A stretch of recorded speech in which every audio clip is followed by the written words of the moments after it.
근데 진짜로 이게 뇌절 빨리 뇌절하는 구간을 벗어나야 되는데 중국 서버도 엄청 위까지 올라가면 애들이 뇌절 안 한단 말이야.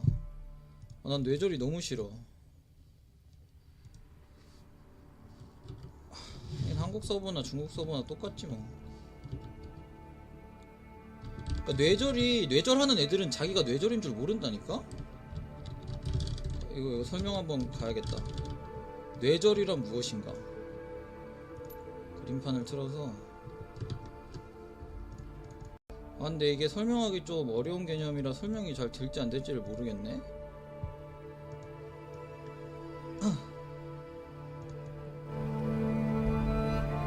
그러니까 이게 시청자가 보는 입장이랑 플레이하는 내 입장이랑 이게 납득을 시켜줄 수가 없다니까. 너무 복잡해가지고 그냥 내가 손해라면 손해인데 시청자들은 보는 입장이라 이게 이득이라고 우기는 거야.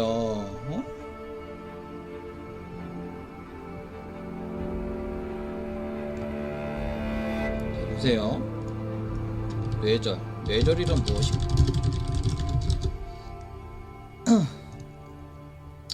소환사의 협곡이 딱 있어요. 이거 좀 많이 그려야 되는데 뇌절 설명하려면.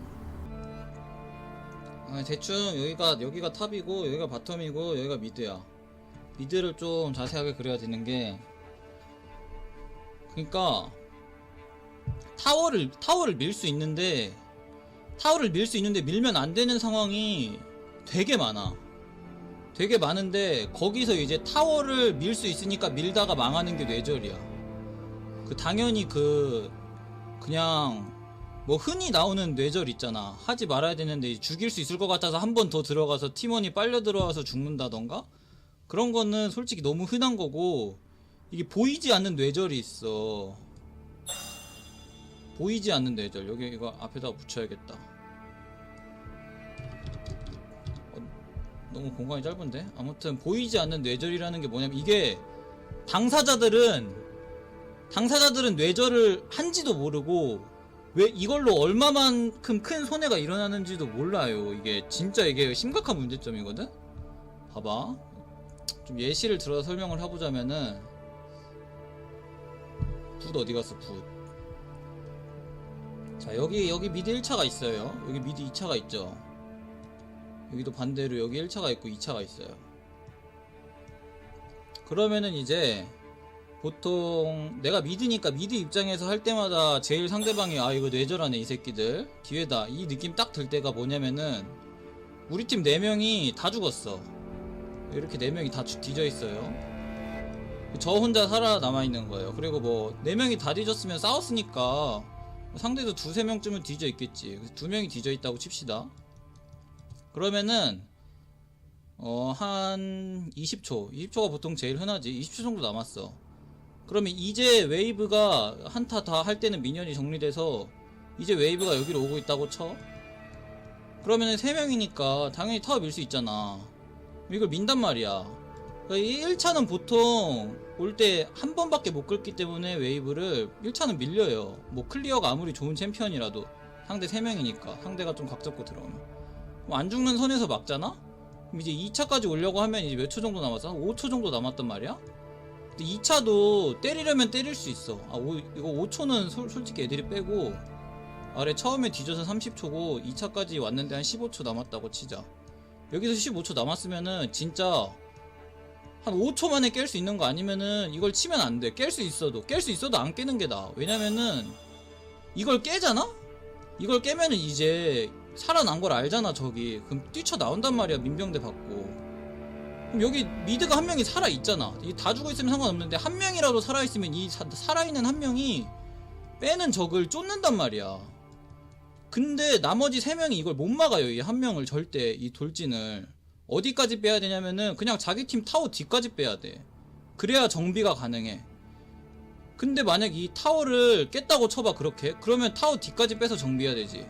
그러면 우리 팀 나머지 살아있는 4명이 다 달려와서, 보세요. 여기 제어와드 받고 여기 제어와드 받고 여기 제어와드 받으면 여기 발언 중지 있는데, 이 나머지 3명 정비해서 다시 전장으로 복귀하면 얼마나 암담한 시야 상황과 전투 상황이 되겠어 이게.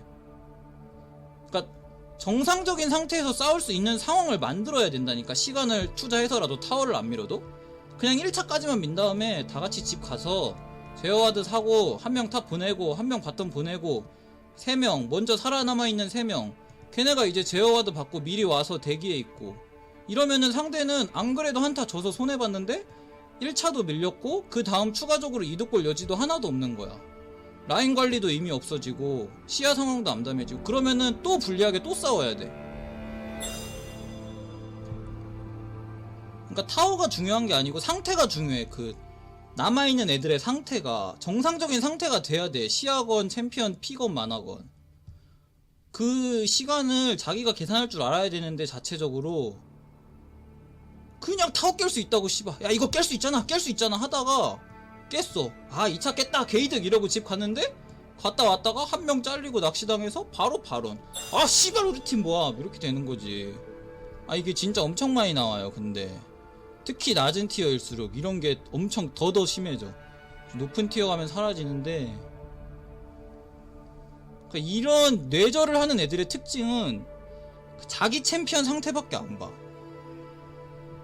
그리고 자기 챔피언만 봐 맵에서. 아니 이 게임은 10명이서 하는 게임이면 그래도 자세히는 몰라도 좀 피상적으로라도 10명을 계산을 해야 되는데 그냥 자기 캐릭터 하나만 계산한다니까? 그래서 솔직히 솔랭에서는 타워가 그렇게 별로 중요하지 않아요. 특히 전투가 밀리는 상황에서는 타워는 아무 의미가 없어.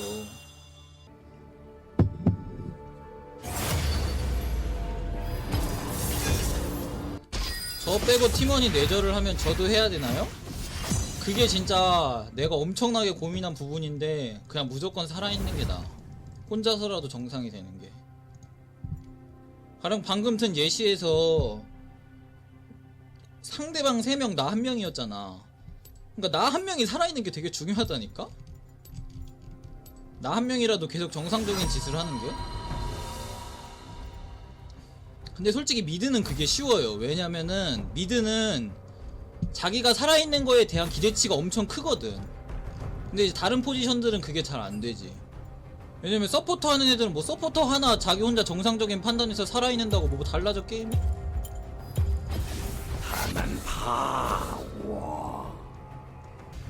그래서 미드 하는 사람들이 안 뒤지는 걸 최우선으로 하게 되는 사람들이 점점 많아지는 거야. 일단 살아있으면 뭐라도 되니까. 그래서 솔로 라인이 솔직히 멘탈도 잘 안 나가. 정글이나 뭐 보듀 이런 애들보다 망해도 자기 할 거 있고. 롤 하면서 멘탈 제일 나갈 때가 살아났는데 할 거 아무것도 없을 때거든. 이번 판은 마음이 상당히 편한 부분이네요. 왜 Y? 승급해서 0점이기 때문에 저도 점수가 안 떨어진다는 거.